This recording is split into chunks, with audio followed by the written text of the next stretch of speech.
Premier jour d'un scrutin sous haute tension. Sous escorte militaire, une délégation d'observateurs étrangers a répondu à l'invitation des autorités locales. Objectif, légitimer le référendum d'adhésion à la Fédération de Russie, largement dénoncé par la communauté internationale. La visite démarre à Skadovsk, située dans la partie de la région de Kherson sous contrôle russe. Le bureau de vote présenté ce soir-là est vide. La délégation ne verra pas de votants dans l'immédiat. Pas aujourd'hui, vous êtes arrivé trop tard. Si vous venez le matin, comme vos collègues demain, vous pourrez voir le déroulement du vote. Les autorités l'assurent, le vote se déroulerait selon les règles internationales. Les urnes sont fermées et des isoloirs sont à la disposition des votants.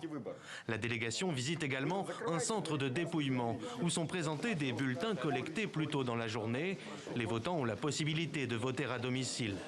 Les observateurs sont invités à vérifier les scellés. Vous pouvez toucher pour voir comment c'est. Il y a donc des bulletins dedans et c'est scellé.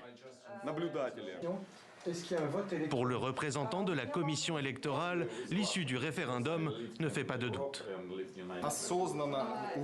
Ceux qui se sont déplacés aujourd'hui comprennent pourquoi ils votent. Et nous tous, nous voyons un grand potentiel pour que nos peuples puissent être à nouveau réunis. Ici, le discours des organisateurs est clair. La population est satisfaite du scrutin, repoussé auparavant. Une organisatrice veut en témoigner. Les gens sont très heureux maintenant qu'ils ont pu voter. Certains sont venus avec des fleurs et se sont félicités de ce grand jour pour la démocratie. Sur la route du retour, l'un des observateurs invités par les autorités délivre ses premières impressions. Pour l'instant, j'ai été impressionné par l'efficacité de l'organisation ici. J'aimerais en voir plus sur le déroulement du référendum et je suis enthousiaste à l'idée de voir les gens voter demain.